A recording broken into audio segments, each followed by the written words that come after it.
Olá, pessoal. Hoje é a nossa terceira aula, né? Vamos trazer a nossa terceira aula, trazendo a terceira aula para vocês, que é sobre o gerenciamento e descarte dos resíduos de serviços de saúde. Então, o que são esses resíduos de serviços de saúde, né?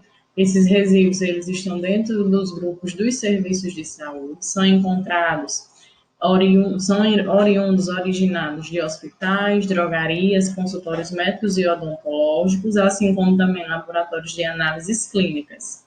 Então, todos os lixos que são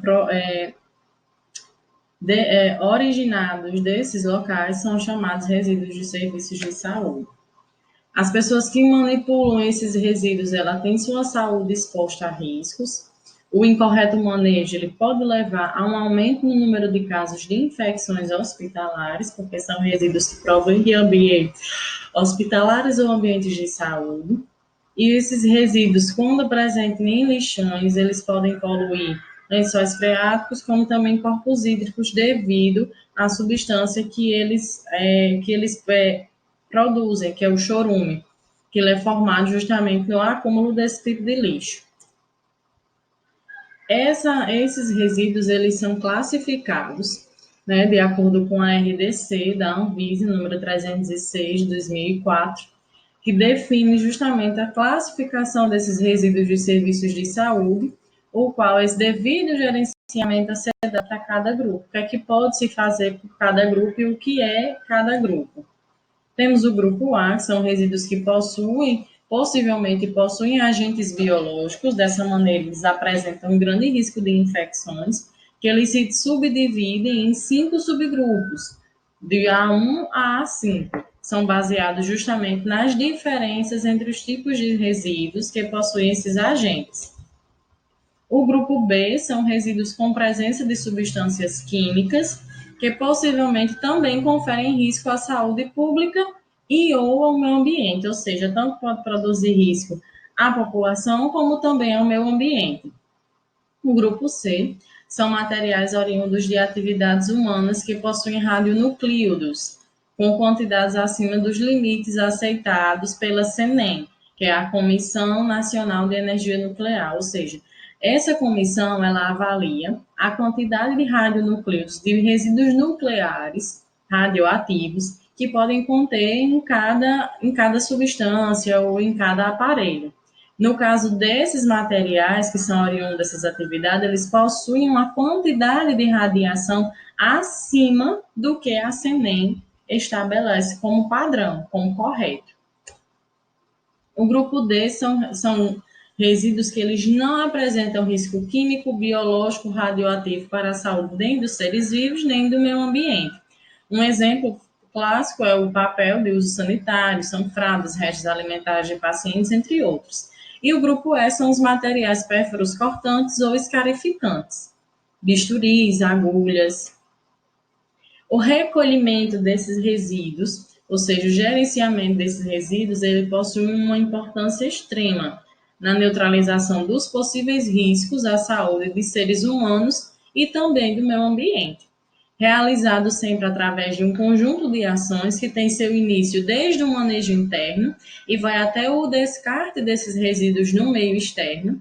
E dentro deste manejo existem algumas etapas, que nós vamos ver essas etapas agora, que são as etapas de recolhimento, a segregação, que é justamente a separação desses resíduos no instante e local de sua geração, ou seja, se são resíduos de um hospital, vão ser separados e condicionados ali naquele hospital enquanto não passa o recolhimento, principalmente a separação. Por isso que nos hospitais nós vemos pelo menos 3 tipos de lixo: o lixo para perfurocortantes, o lixo para lixo comum, ou seja, papel, fraldas, e o lixo infectante, que é onde nós vamos jogar algodões, resíduos de recipientes de soro seco, equipos, tudo isso vão ser acondicionados nesses lixos de materiais infectantes. O acondicionamento, que é a embalagem em sacos impermeáveis e resistentes, de material sempre de maneira adequada, e todos esses resíduos foram segregados, ou seja, depois de segregados, eles vão ser acondicionados em sacos impermeáveis, ou seja, que não ultrapassam líquido, e resistentes, que aguentem, né, um certo peso. Deve ser seguidas as características físicas, químicas e biológicas desses resíduos. A identificação, que indica os resíduos presentes em cada recipiente de acolhimento, de acondicionamento. O armazenamento temporário, ele vai acondicionar temporariamente os recipientes onde estão contidos esses resíduos, e o local sempre deve ser próximo ao ponto que eles foram gerados. Armazenamento externo, que é a estocagem desses recipientes, do qual estão contidos os resíduos, até que a coleta externa seja realizada. E a coleta e o transporte externo é o recolhimento desses resíduos do armazenamento externo e encaminhado para a unidade de tratamento e a destinação final. Aqui eu trago uma imagem para vocês de cada etapa, né, diferenciando por grupo, onde deve ser acondicionado, o tipo de material que deve ser utilizado para o acondicionamento de cada grupo. Esse quadro é mais a nível de informação, para vocês saberem o símbolo de segurança e o nome que esse material recebe, a característica desse símbolo, como deve ser identificado, a cor, tudo bem direitinho, e onde utilizar. Ou seja, em qual tipo de material nós vamos utilizar esses símbolos aqui ao lado. Aqui é a imagem de um abrigo de resíduos, onde tem a ventilação, e cada resíduo ele é acondicionado em local adequado. Aqui eu trago a figura, né, o desenho, aqui eu trago um acondicionamento de um hospital. A coleta e o transporte externo, ela consiste tanto no recolhimento desses resíduos do abrigo até a remoção para a destinação final, e deve ser sempre realizado de acordo com as NBRs 12.810 e 14.652 da ABNT. O que é uma NBR, Ana? A NBR são as normas brasileiras e a ABNT é a Associação Brasileira de Normas Técnicas. Então, é ela que cria as NBRs, e essas NBRs é para ser seguidas pelas empresas que coletam e transportam esses resíduos de saúde. A empresa transportadora ela deve obedecer às instruções do governo federal, que justamente ela está descrita no Decreto Federal número 96.044, de 1988, que ela aprova o regulamento para o transporte rodoviário de produtos perigosos e dá também outras providências. Também tem a Portaria Federal número 204, de 97, que ela aprova justamente outras instruções complementares aos regulamentos dos transportes rodoviários e ferroviários de produtos perigosos. Dentro desses descartes, existem 2 locais que são destinados para o descarte desses resíduos de saúde, que aí esses 2 locais são o aterramento em solo, né, que é o aterro, é um local licenciado, sempre dos subgrupos A1 e A2, após um tratamento prévio, e do subgrupo A4. Essa técnica ela é reconhecida e permitida atualmente no Brasil pela Resolução 358 de 2005 do Conselho Nacional de Meio Ambiente, e é considerada a mais compatível com a realidade econômica do país, ou seja, é a que cabe no orçamento do nosso país. Aqui eu trago um exemplo de um aterro sanitário, né, que é o aterramento em solo, quer dizer, desculpa, é o aterramento em solo, que usa essa manta de polietileno de alta densidade, que é justamente para que o chorume produzido pelo acúmulo desse lixo não transborde, não entre, adentre nessa rede, nesse solo, né? Então, ou caso possível, ele justamente acaba segurando uma maior quantidade desse chorume, impossibilitando que passe uma grande quantidade para o solo. E a cada 5 metros de lixo, ele é feita a camada de impermeabilização. Tem o aterro sanitário, né? Temos o aterramento em solo e o aterro sanitário. Ele é executado segundo critérios e normas de engenharia, visam sempre atender aos padrões de segurança e de preservação do meio ambiente, e ele é apropriado para receber resíduos sólidos urbanos e a maior parte dos resíduos de serviço de saúde. Aqui é um aterro sanitário, um exemplo de um aterro sanitário que também usa essa manta como uma proteção, não é esse lixo depositado diretamente em solo. Então, nessa questão desses aterros sanitários, as normas para municípios com a população urbana de até 30 mil habitantes, que eles não disponham de aterro sanitário licenciado, eles devem seguir uma resolução do CONAMA, número 358 de 2005, que admite a disposição final em solo, desde que a alternativa obedeça a alguns critérios que foram estabelecidos no anexo 2 dessa resolução. O que diz esse anexo 2 da resolução? Todos esses itens de 1 a 4 e com subitens de A a B ou de A a E, eles são regras, são normas que devem ser obedecidas pelos municípios na localização e no aporte desse lixo em aterro sanitário, seja esse lixo depositado no solo. Quanto à seleção de área, ela não possui restrições quanto ao zoneamento ambiental, então tem que ser uma área afastada da área urbana, e de conservação de áreas correlatadas, ou seja, tanto área urbana como também de áreas de conservação ambiental. Respeitar as distâncias mínimas estabelecidas pelos órgãos ambientais competentes de ecossistemas frágeis, recursos hídricos e superfície subterrânea. Quanto à segurança e sinalização, então ela deve ter um sistema de controle de acesso de veículos, pessoas não autorizadas e animais sob vigilância contínua. A sinalização de advertência com informes educativos quanto aos perigos envolvidos de adentrar aquela área. Quanto aos aspectos técnicos, sistemas de drenagem de águas pluviais, a coleta e disposição adequada dos pergolados, coleta de gases, impermeabilização da base e taludes e o monitoramento ambiental.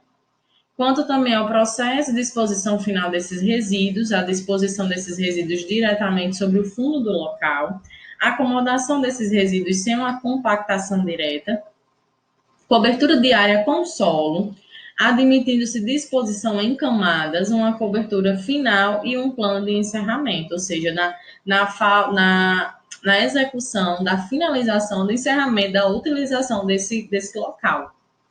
Então, tudo isso deve ser seguido para se possuir para essas cidades que não possuem, não dispõem desse aterro sanitário. Então, mas tudo isso, ela não dispõe desse aterro sanitário por condições econômicas ou por não possuírem essa área urbana, essa população urbana maior que 30 mil habitantes, eles têm que seguir todas essas normas do anexo 2.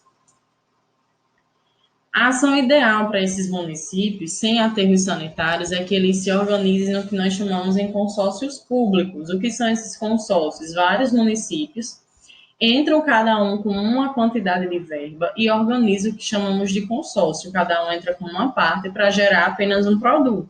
Qual seria o objetivo desse? Sempre a melhoria das condições de vida da população, já que os resíduos sólidos urbanos não podem ser dispostos em lixões. Então, o que é que se pede? Que tenha um local adequado, como esse, que seguindo todas as normas desse anexo 2, e que cada população, cada município dessa entre com uma parte da verba para que mantenha e siga todas essas regras, já que para um único município essas regras acabam saindo com um valor econômico muito alto para serem cumpridas corretamente. E aqui também eu trago a situação desses descartes de resíduos sólidos a nível atual, então, mas também a nível brasileiro, não do nosso estado, eu trago de todo o Brasil. Aqui eu trago essa notícia, a Vigilância Sanitária identifica autores do descarte de lixo hospitalar. Essa manchete é do dia 17 de junho, então bem recente, que a Vigilância do Rio Grande da Serra identificou os responsáveis pelos descartes de lixo hospitalar encontrados na estrada Humberto Revise, então estava em estrada pública.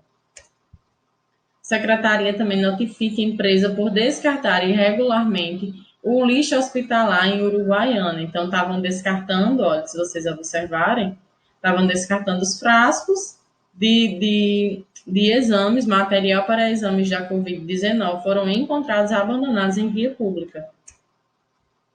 A Vigilância Sanitária também encontra quase 40 quilos de lixo hospitalar descartado em rua. E servidores de UBS Fluvial de Codajás descartam o lixo hospitalar no rio, foi denunciado por um deputado esse descarte irregular no rio, poluindo os lençóis freáticos. E aqui eu trago um artigo, aprovado em revista, que ele foi feito em Açu, né, por estudantes da UFESA, né, da Universidade Federal de Semiárido, e eles dizem o que é que diz esse artigo, né? Qual é o título desse artigo? Que os resíduos sólidos urbanos e os impactos socioambientais no bairro Lagoa do Ferreiro, Açu, Rio Grande do Norte. Então, é um estudo que foi realizado na cidade de Açu, ou seja, a cidade no qual vocês moram ou estudam, e que eles trazem justamente esses impactos socioambientais, ou seja, tanto econômicos como ambientais, promovidos, provocados por esses resíduos sólidos urbanos que eram descartados em lixões. Deixo o título para vocês, qualquer interesse é só vocês pesquisarem no Google, que já vai direto para o artigo completo. Aqui eu trouxe só mais o resumo para vocês verem, né, que esses resíduos sólidos, que diz assim, os resíduos sólidos de serviços de saúde do município, segundo o secretário-geral da Secretaria de Serviços Públicos, são coletados por uma empresa de Natal, Rio Grande do Norte, terceirizada da prefeitura, chamada Serquip. A coleta ela é realizada semanalmente, geralmente nas quintas-feiras, por um caminhão-baú especial, em que os resíduos são levados para a incineração, sendo, portanto, o tratamento mais adequado destinado a esse tipo de resíduo. Então, quais são no texto completo, ele diz quais são os impactos que tudo isso traz para a população desse bairro em si, que é o mais atingido por isso. Aqui eu trago outra também, descarte de máscara por coronavírus, desperta preocupação em meio ambiente, então máscaras e luvas elas estão, na verdade, sendo descartadas em mares, rios, está provocando também um grande impacto ambiental lá para os animais aquáticos. Tudo isso, eles geram um lixo que fica acumulado na superfície desses ambientes aquáticos, que acabam provocando também um grande sofrimento para esses animais. E em 2017, tem essa reportagem que o RN ele obteve um destaque nacional na gestão de resíduos sólidos. Então, ele teve um destaque, a informação consta no Sistema Nacional de Informação sobre Gestão dos Resíduos Sólidos do Ministério do Ambiente, do Meio Ambiente. Então, também é um destaque para o nosso estado. Desculpa. E aqui trago a imagem de um aterramento em solo, né, sendo de um aterro sanitário sendo produzido, sendo construído para adequar ao ambiente correto. Então, sempre sendo um ambiente fora da zona urbana, longe de preferência, e também longe de locais que sejam reservas. Então, pessoal, por hoje é só. Na penúltima aula do cronograma de aulas remotas. Deixo para vocês a informação, né, da importância desse descarte correto desses resíduos. Espero que vocês tenham entendido, tá bom? Tchauzinho.